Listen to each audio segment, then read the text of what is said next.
কেউ যদি তার হাত দিয়ে রং তুলি দিয়ে আমার নবীর বিরুদ্ধে কার্টুন আঁকে, ওর হাত আমাদের ভেঙে দিতে হবে। চিল্লায় বলেন ঠিক কিনা? নবীর সম্মানকে অটুট রাখার জন্য আমরা ময়দানে নামতে রাজি আছি। চিল্লায় এখন ঠিক কিনা? দেহের তাজা রক্ত বিলিয়ে দিতে রাজি। চিল্লায় বলো ঠিক কিনা? আমার এই নবীর সম্মান ভেরি সেন্সিটিভ। আমার নবীর বিরুদ্ধে কথা বললে সেখানে আমরা দলাদলি বুঝি না, সেখানে আমরা লেভেল প্লেইং ফিল্ড বুঝি না। আমরা বুঝি আমার নবীর সম্মান। নবীর বিরুদ্ধে যদি কেউ কথা বলে, কেউ যদি ব্লগে লিখে, আমার নবীর সম্মান নিয়ে যদি কেউ কটু কথা করে, তার পারিবারিক জীবন সামাজিক জীবন নিয়ে যদি কথা বলে, কেউ যদি আমার নবীর বিরুদ্ধে কার্টুন আঁকে, ওর হাত আমাদের ভেঙে দিতে হবে। চিল্লায় বলেন ঠিক কিনা? আমার নবী যদি কিয়ামতের দিন আমার হাউজে কাউসারের পানি না দেয়, আমার গলার তৃষ্ণা আমি দূর করতে পারবো? আমার নবীকে ছাড়া আমি কি জান্নাতের দরজা দিয়ে জান্নাতের ভেতরে ঢুকতে পারবো? এজন্য নবীর ভালোবাসা অন্তরে থাকার দরকার আছে না নাই? এজন্য আল্লাহ ডেকে বললেন গোলাম, তিনি হচ্ছেন রাসূলুল্লাহ ওয়া খাতামান নাবিয়্যিন। বিশ্ব নবীর পরে কোন নবী আছে? এজন্য আল্লাহ বললেন ওয়ালাকির রাসূলুল্লাহ ওয়া খাতামান নাবিয়্যিন। তিনি হলেন আল্লাহর পক্ষ থেকে প্রেরিত রাসূল এবং শেষ নবী। ঠিক কি না? এজন্য শেষ নবী যে বিশ্ব নবী, এটাকে মানতে হবে। বিশ্ব নবীর বাদ দিলে আমাদের ঈমানই পরিপূর্ণ হয় না। চিল্লা এখন ঠিক কি না? কারণ কালিমাতুত তাইয়্যিবা, কালিমাতুশ শাহাদা, এর এক অংশে আছে আমার আল্লাহর কথা, আর এক অংশে নবীর কথা আছে না নাই? এজন্য এই নবীরে বাদ দিলে কিচ্ছু থাকে না থাকে, এই নবীরে বাদ দিলে কোরআন থাকে না থাকে। কারণ কোরআন এই নবীর উপর নাজিল হয়েছে। এই নবীরে বাদ দিলে ইসলাম থাকে না থাকে, এই নবীরে বাদ দিলে নামাজ থাকে না, রোজা থাকে না, হজ থাকে না।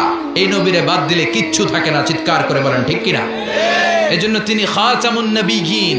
আল্লাহ সিল গালা মেরে দিয়েছেন, সিলড। প্রফেট আসার সাইয়েদনা আদম থেকে শুরু করে 1 2 3 4 করে লক্ষাধিক নবী এবং রাসূল আল্লাহ পাঠিয়েছেন। এই চেইনকে আল্লাহ কাট অফ করে দিয়েছেন বিশ্ব নবীর মধ্য দিয়ে।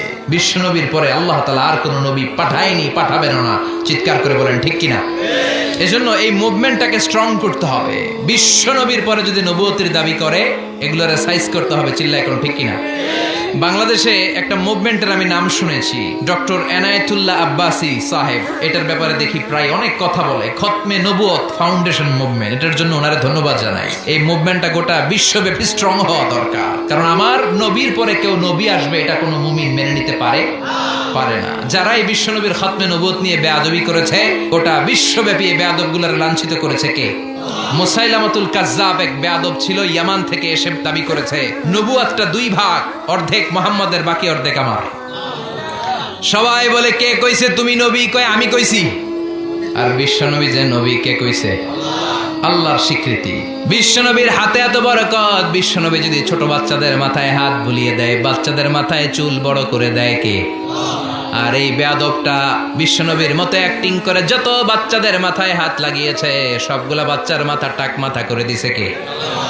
কি করছে? ঔষধে রিঅ্যাকশন করে ফেলছে। অ্যান্টিবায়োটিক খাইলে মাঝে মাঝে রিঅ্যাকশন করে না?